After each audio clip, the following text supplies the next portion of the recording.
Hi guys, welcome back to our channel. Today we are going to talk about RJ45 network connectors.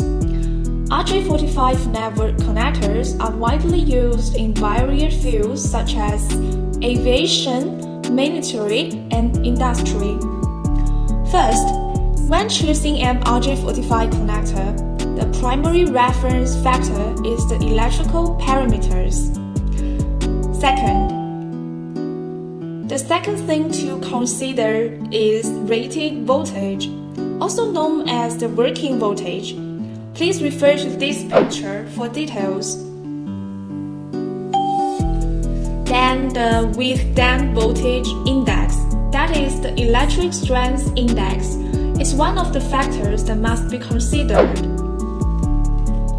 Finally, in order to ensure its reliability and reduce such failures, in addition to rated voltage, the rated current also needs to be considered. Okay, all for today. See you next time. Bye!